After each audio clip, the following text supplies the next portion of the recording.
25-26ನೇ ಸಾಲಿನ ಏನು ರಾಜ್ಯದ ಬಜೆಟ್ ಮುಖ್ಯಮಂತ್ರಿಗಳು ಸಿದ್ದರಾಮಯ್ಯನವರ ಬಜೆಟ್ ಬಡವರ ಪಾಲಿನ ಬಜೆಟ್ ಅಂತ ತಿಳ್ಕೊಂಡಿದ್ದೀವಿ. ನಾನು ಮಾನ್ಯ ಮುಖ್ಯಮಂತ್ರಿಗಳಲ್ಲಿ ಹಾಗೂ ಶಿಕ್ಷಣ ಸಚಿವರಲ್ಲಿ ಹಾಗೂ ಸರ್ಕಾರದ ಹಾಗೂ ರಾಜ್ಯದ 224 ಶಾಸಕರುಗಳಲ್ಲಿ ನಾನು ಕೈ ಮುಗಿದು ಮನವಿ ಮಾಡ್ಕೊಳ್ತಾ ಇದ್ದೀನಿ. ದಯವಿಟ್ಟು ಸರ್ಕಾರಿ ಶಾಲೆಗಳು ಉಳಿಬೇಕು, ಬಡವರ ಮಕ್ಕಳು ಬೆಳಿಬೇಕು.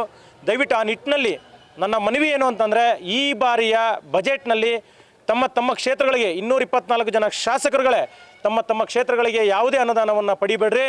ಕೇವಲ ಶಾಲಾ ಕಾಲೇಜುಗಳನ್ನು, ಸರ್ಕಾರಿ ಶಾಲಾ ಕಾಲೇಜುಗಳನ್ನು ಉಳಿಸ್ಲಿಕ್ಕೋಸ್ಕರ, ಅದರ ರಕ್ಷಣೆಗೋಸ್ಕರ, ಬಡ ವಿದ್ಯಾರ್ಥಿಗಳಿಗೋಸ್ಕರ ಹೆಚ್ಚಿನ ಅನುದಾನವನ್ನು ತೆಗೆದುಕೊಂಡು ಹೋಗಿ ನಿಮ್ಮ ಮತದಾರರ ಋಣವನ್ನು ತೀರಿಸಬೇಕು, ಈ ನಾಡಿನ ಅಭಿವೃದ್ಧಿಯನ್ನು ಮಾಡಬೇಕು ಅಂತೇಳಿ ಕಳಕಳಿಯಿಂದ ವಿನಂತಿ ಮಾಡ್ಕೊಳ್ತಾ ಇದ್ದೀನಿ.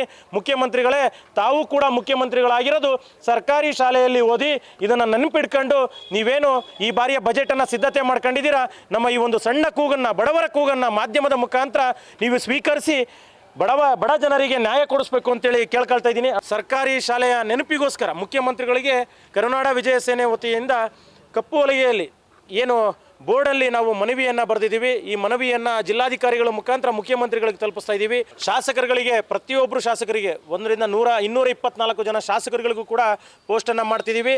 ನಮ್ಮ ಮನವಿ ಏನು ಅಂತಂದರೆ, ಸರ್ಕಾರಿ ಶಾಲೆ ಉಳಿಯಲಿ, ಬಡವರ ಮಕ್ಕಳು ಬೆಳೆಯಲಿ. ಈ ಬಾರಿಯ ಬಜೆಟ್ನಲ್ಲಿ ಸರ್ಕಾರಿ ಶಾಲಾ ಕಾಲೇಜುಗಳಿಗೆ ಅನುದಾನ ಪಡೆಯಿರಿ ಅಂತ ಹೇಳ್ಬಿಟ್ಟು ನಮ್ಮ ಮನವಿ. ಇದು ನಮ್ಮ ಯಾವುದೇ ವೈಯಕ್ತಿಕವಾದಂತಹ ಹೋರಾಟವಲ್ಲ, ನಮ್ಮ ಮನವಿಯಲ್ಲ. ದಯವಿಟ್ಟು ಸರ್ಕಾರಿ ಶಾಲೆಗಳು ಉಳಿಬೇಕು ಅಂತ ಹೇಳ್ಬಿಟ್ಟು ವಿನಂತಿ ಮಾಡ್ಕೊಳ್ತಿದ್ದೀನಿ. ಈ ರೀತಿಯ ಬದಲಾವಣೆ ಮಾಡಬೇಕು ಹೊರತು ನೀವು ಡೊನೇಷನ್ಗಳನ್ನ ಪಡೆದು ಈ ಬಾರಿಯ ಬಜೆಟ್ನಲ್ಲಿ ಸರ್ಕಾರಿ ಶಾಲೆಗಳಿಗೆ ಅನುದಾನ ನೀಡಲೇಬೇಕು. ಈ ಬಾರಿ ಸರ್ಕಾರಿ ಶಾಲೆ ಉಳಿಯಲೇಬೇಕು, ಬಡವರ ಮಕ್ಕಳು ಬೆಳೆಯಲೇಬೇಕು.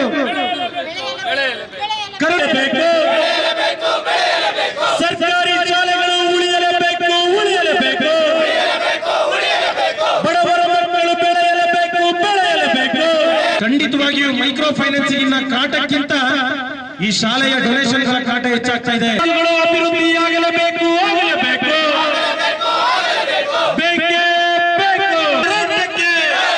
ಸರ್ಕಾರಿ ಶಾಲೆಗಳಿಗೆ ಅನುದಾನ ನೀಡಲೇಬೇಕು. ಬಡವರ ಮಕ್ಕಳು ಬದುಕಲೇಬೇಕು. ಸರ್ಕಾರಿ ಶಾಲೆಗಳು ಉಳಿಯಲೇಬೇಕು.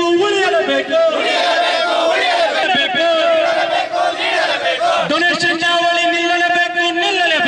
25-26ನೇ ಸಾಲಿನ ಏನು ರಾಜ್ಯದ ಬಜೆಟ್ ಮುಖ್ಯಮಂತ್ರಿಗಳು ಸಿದ್ದರಾಮಯ್ಯನವರ ಬಜೆಟ್ ಬಡವರ ಪಾಲಿನ ಬಜೆಟ್ ಅಂತ ತಿಳ್ಕೊಂಡಿದ್ದೀವಿ. ನಾನು ಮಾನ್ಯ ಮುಖ್ಯಮಂತ್ರಿಗಳಲ್ಲಿ ಹಾಗೂ ಶಿಕ್ಷಣ ಸಚಿವರಲ್ಲಿ ಹಾಗೂ ಸರ್ಕಾರದ ಹಾಗೂ ರಾಜ್ಯದ 224 ಶಾಸಕರುಗಳಲ್ಲಿ ನಾನು ಕೈ ಮುಗಿದು ಮನವಿ ಮಾಡ್ಕೊಳ್ತಾ ಇದ್ದೀನಿ. ದಯವಿಟ್ಟು ಸರ್ಕಾರಿ ಶಾಲೆಗಳು ಉಳಿಬೇಕು, ಬಡವರ ಮಕ್ಕಳು ಬೆಳಿಬೇಕು.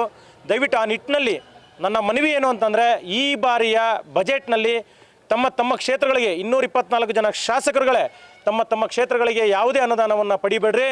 ಕೇವಲ ಶಾಲಾ ಕಾಲೇಜುಗಳನ್ನು, ಸರ್ಕಾರಿ ಶಾಲಾ ಕಾಲೇಜುಗಳನ್ನು ಉಳಿಸ್ಲಿಕ್ಕೋಸ್ಕರ, ಅದರ ರಕ್ಷಣೆಗೋಸ್ಕರ, ಬಡ ವಿದ್ಯಾರ್ಥಿಗಳಿಗೋಸ್ಕರ ಹೆಚ್ಚಿನ ಅನುದಾನವನ್ನು ತೆಗೆದುಕೊಂಡು ಹೋಗಿ ನಿಮ್ಮ ಮತದಾರರ ಋಣವನ್ನು ತೀರಿಸಬೇಕು, ಈ ನಾಡಿನ ಅಭಿವೃದ್ಧಿಯನ್ನು ಮಾಡಬೇಕು ಅಂತೇಳಿ ಕಳಕಳಿಯಿಂದ ವಿನಂತಿ ಮಾಡ್ಕೊಳ್ತಾ ಇದ್ದೀನಿ. ಮುಖ್ಯಮಂತ್ರಿಗಳೇ, ತಾವು ಕೂಡ ಮುಖ್ಯಮಂತ್ರಿಗಳಾಗಿರೋದು ಸರ್ಕಾರಿ ಶಾಲೆಯಲ್ಲಿ ಓದಿ ಇದನ್ನು ನೆನಪಿಟ್ಕೊಂಡು ನೀವೇನು ಈ ಬಾರಿಯ ಬಜೆಟನ್ನು ಸಿದ್ಧತೆ ಮಾಡ್ಕೊಂಡಿದ್ದೀರಾ, ನಮ್ಮ ಈ ಒಂದು ಸಣ್ಣ ಕೂಗನ್ನು, ಬಡವರ ಕೂಗನ್ನು ಮಾಧ್ಯಮದ ಮುಖಾಂತರ ನೀವು ಸ್ವೀಕರಿಸಿ ಬಡ ಜನರಿಗೆ ನ್ಯಾಯ ಕೊಡಿಸ್ಬೇಕು ಅಂತೇಳಿ ಕೇಳ್ಕೊಳ್ತಾ ಇದ್ದೀನಿ. ಸರ್ಕಾರಿ ಶಾಲೆಯ ನೆನಪಿಗೋಸ್ಕರ ಮುಖ್ಯಮಂತ್ರಿಗಳಿಗೆ ಕರುನಾಡ ವಿಜಯ ಸೇನೆ ವತಿಯಿಂದ ಕಪ್ಪು ಹೊಲಿಗೆಯಲ್ಲಿ ಏನು ಬೋರ್ಡಲ್ಲಿ ನಾವು ಮನವಿಯನ್ನು ಬರೆದಿದ್ದೀವಿ. ಈ ಮನವಿಯನ್ನು ಜಿಲ್ಲಾಧಿಕಾರಿಗಳ ಮುಖಾಂತರ ಮುಖ್ಯಮಂತ್ರಿಗಳಿಗೆ ತಲುಪಿಸ್ತಾ ಇದ್ದೀವಿ. ಶಾಸಕರುಗಳಿಗೆ, ಪ್ರತಿಯೊಬ್ಬರು ಶಾಸಕರಿಗೆ 100-224 ಜನ ಶಾಸಕರುಗಳಿಗೂ ಕೂಡ ಪೋಸ್ಟನ್ನು ಮಾಡ್ತಿದ್ದೀವಿ. ನಮ್ಮ ಮನವಿ ಏನು ಅಂತಂದರೆ, ಸರ್ಕಾರಿ ಶಾಲೆ ಉಳಿಯಲಿ, ಬಡವರ ಮಕ್ಕಳು ಬೆಳೆಯಲಿ. ಈ ಬಾರಿಯ ಬಜೆಟ್ನಲ್ಲಿ ಸರ್ಕಾರಿ ಶಾಲಾ ಕಾಲೇಜುಗಳಿಗೆ ಅನುದಾನ ಪಡೆಯಿರಿ ಅಂತ ಹೇಳ್ಬಿಟ್ಟು ನಮ್ಮ ಮನವಿ. ಇದು ನಮ್ಮ ಯಾವುದೇ ವೈಯಕ್ತಿಕವಾದಂತಹ ಹೋರಾಟವಲ್ಲ, ನಮ್ಮ ಮನವಿಯಲ್ಲ. ದಯವಿಟ್ಟು ಸರ್ಕಾರಿ ಶಾಲೆಗಳು ಉಳಿಬೇಕು ಅಂತ ಹೇಳ್ಬಿಟ್ಟು ವಿನಂತಿ ಮಾಡ್ಕೊಳ್ತಿದ್ದೀನಿ.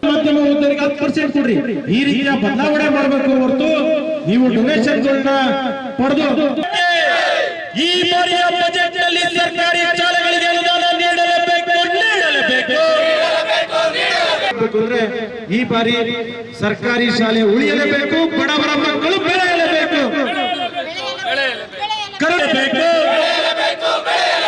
ಸರ್ಕಾರಿ ಶಾಲೆಗಳು ಉಳಿಯಲೇಬೇಕು. ಬಡವರ ಮಕ್ಕಳು ಬೆಳೆಯಲೇಬೇಕು. ಖಂಡಿತವಾಗಿಯೂ ಮೈಕ್ರೋ ಫೈನಾನ್ಸಿಂಗ್ ಕಾಟಕ್ಕಿಂತ ಈ ಶಾಲೆಯ ಡೊನೇಷನ್ಗಳ ಕಾಟ ಹೆಚ್ಚಾಗ್ತಾ ಇದೆ. ಅಭಿವೃದ್ಧಿಯಾಗಲೇಬೇಕು, ಆಗಲೇಬೇಕು. ಬೇಕೇ ಬೇಕು. ಸರ್ಕಾರಿ ಶಾಲೆಗಳಿಗೆ ಅನುದಾನ ನೀಡಲೇಬೇಕು. ಬಡವರ ಮಕ್ಕಳು ಬದುಕಲೇಬೇಕು. ಸರ್ಕಾರಿ ಶಾಲೆಗಳು ಉಳಿಯಲೇಬೇಕು.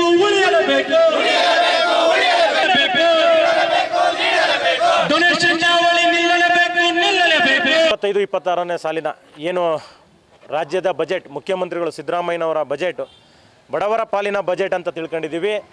ನಾನು ಮಾನ್ಯ ಮುಖ್ಯಮಂತ್ರಿಗಳಲ್ಲಿ ಹಾಗೂ ಶಿಕ್ಷಣ ಸಚಿವರಲ್ಲಿ ಹಾಗೂ ಸರ್ಕಾರದ ಹಾಗೂ ರಾಜ್ಯದ 224 ಶಾಸಕರುಗಳಲ್ಲಿ ನಾನು ಕೈ ಮುಗಿದು ಮನವಿ ಮಾಡ್ಕೊಳ್ತಾ ಇದ್ದೀನಿ. ದಯವಿಟ್ಟು ಸರ್ಕಾರಿ ಶಾಲೆಗಳು ಉಳಿಬೇಕು, ಬಡವರ ಮಕ್ಕಳು ಬೆಳಿಬೇಕು. ದಯವಿಟ್ಟು ಆ ನಿಟ್ಟಿನಲ್ಲಿ ನನ್ನ ಮನವಿ ಏನು ಅಂತಂದರೆ, ಈ ಬಾರಿಯ ಬಜೆಟ್ನಲ್ಲಿ ತಮ್ಮ ಕ್ಷೇತ್ರಗಳಿಗೆ 224 ಜನ ಶಾಸಕರುಗಳೇ ತಮ್ಮ ಕ್ಷೇತ್ರಗಳಿಗೆ ಯಾವುದೇ ಅನುದಾನವನ್ನು ಪಡಿಬೇಡ್ರಿ. ಕೇವಲ ಶಾಲಾ ಕಾಲೇಜುಗಳನ್ನು, ಸರ್ಕಾರಿ ಶಾಲಾ ಕಾಲೇಜುಗಳನ್ನು ಉಳಿಸ್ಲಿಕ್ಕೋಸ್ಕರ, ಅದರ ರಕ್ಷಣೆಗೋಸ್ಕರ, ಬಡ ವಿದ್ಯಾರ್ಥಿಗಳಿಗೋಸ್ಕರ ಹೆಚ್ಚಿನ ಅನುದಾನವನ್ನು ತೆಗೆದುಕೊಂಡು ಹೋಗಿ ನಿಮ್ಮ ಮತದಾರರ ಋಣವನ್ನು ತೀರಿಸಬೇಕು, ಈ ನಾಡಿನ ಅಭಿವೃದ್ಧಿಯನ್ನು ಮಾಡಬೇಕು ಅಂತೇಳಿ ಕಳಕಳಿಯಿಂದ ವಿನಂತಿ ಮಾಡ್ಕೊಳ್ತಾ ಇದ್ದೀನಿ. ಮುಖ್ಯಮಂತ್ರಿಗಳೇ, ತಾವು ಕೂಡ ಮುಖ್ಯಮಂತ್ರಿಗಳಾಗಿರೋದು ಸರ್ಕಾರಿ ಶಾಲೆಯಲ್ಲಿ ಓದಿ ಇದನ್ನು ನೆನಪಿಟ್ಕೊಂಡು ನೀವೇನು ಈ ಬಾರಿಯ ಬಜೆಟನ್ನು ಸಿದ್ಧತೆ ಮಾಡ್ಕೊಂಡಿದ್ದೀರಾ, ನಮ್ಮ ಈ ಒಂದು ಸಣ್ಣ ಕೂಗನ್ನು, ಬಡವರ ಕೂಗನ್ನು ಮಾಧ್ಯಮದ ಮುಖಾಂತರ ನೀವು ಸ್ವೀಕರಿಸಿ ಬಡ ಜನರಿಗೆ ನ್ಯಾಯ ಕೊಡಿಸ್ಬೇಕು ಅಂತೇಳಿ ಕೇಳ್ಕೊಳ್ತಾ ಇದ್ದೀನಿ. ಸರ್ಕಾರಿ ಶಾಲೆಯ ನೆನಪಿಗೋಸ್ಕರ ಮುಖ್ಯಮಂತ್ರಿಗಳಿಗೆ ಕರುನಾಡ ವಿಜಯ ಸೇನೆ ವತಿಯಿಂದ ಕಪ್ಪು ಹೊಲಿಗೆಯಲ್ಲಿ ಏನು ಬೋರ್ಡಲ್ಲಿ ನಾವು ಮನವಿಯನ್ನು ಬರೆದಿದ್ದೀವಿ. ಈ ಮನವಿಯನ್ನು ಜಿಲ್ಲಾಧಿಕಾರಿಗಳ ಮುಖಾಂತರ ಮುಖ್ಯಮಂತ್ರಿಗಳಿಗೆ ತಲುಪಿಸ್ತಾ ಇದ್ದೀವಿ. ಶಾಸಕರುಗಳಿಗೆ, ಪ್ರತಿಯೊಬ್ಬರು ಶಾಸಕರಿಗೆ 100-224 ಜನ ಶಾಸಕರುಗಳಿಗೂ ಕೂಡ ಪೋಸ್ಟನ್ನು ಮಾಡ್ತಿದ್ದೀವಿ. ನಮ್ಮ ಮನವಿ ಏನು ಅಂತಂದರೆ, ಸರ್ಕಾರಿ ಶಾಲೆ ಉಳಿಯಲಿ, ಬಡವರ ಮಕ್ಕಳು ಬೆಳೆಯಲಿ. ಈ ಬಾರಿಯ ಬಜೆಟ್ನಲ್ಲಿ ಸರ್ಕಾರಿ ಶಾಲಾ ಕಾಲೇಜುಗಳಿಗೆ ಅನುದಾನ ಪಡೆಯಿರಿ ಅಂತ ಹೇಳ್ಬಿಟ್ಟು ನಮ್ಮ ಮನವಿ. ಇದು ನಮ್ಮ ಯಾವುದೇ ವೈಯಕ್ತಿಕವಾದಂತಹ ಹೋರಾಟವಲ್ಲ, ನಮ್ಮ ಮನವಿಯಲ್ಲ. ದಯವಿಟ್ಟು ಸರ್ಕಾರಿ ಶಾಲೆಗಳು ಉಳಿಬೇಕು ಅಂತ ಹೇಳ್ಬಿಟ್ಟು ವಿನಂತಿ ಮಾಡ್ಕೊಳ್ತಿದ್ದೀನಿ. ಮಾಧ್ಯಮ ಓದುಗರಿಗೆ 10% ಕೊಡ್ರಿ.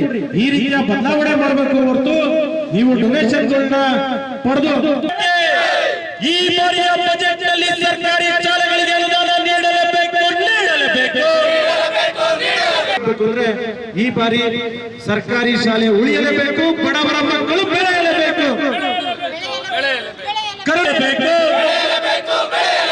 ಸರ್ಕಾರಿ ಶಾಲೆಗಳು ಉಳಿಯಲೇಬೇಕು. ಬಡವರ ಮಕ್ಕಳು ಬೆಳೆಯಲೇಬೇಕು. ಖಂಡಿತವಾಗಿಯೂ ಮೈಕ್ರೋ ಫೈನಾನ್ಸಿಂಗ್ ಕಾಟಕ್ಕಿಂತ ಈ ಶಾಲೆಯ ಡೊನೇಷನ್ಗಳ ಕಾಟ ಹೆಚ್ಚಾಗ್ತಾ ಇದೆ.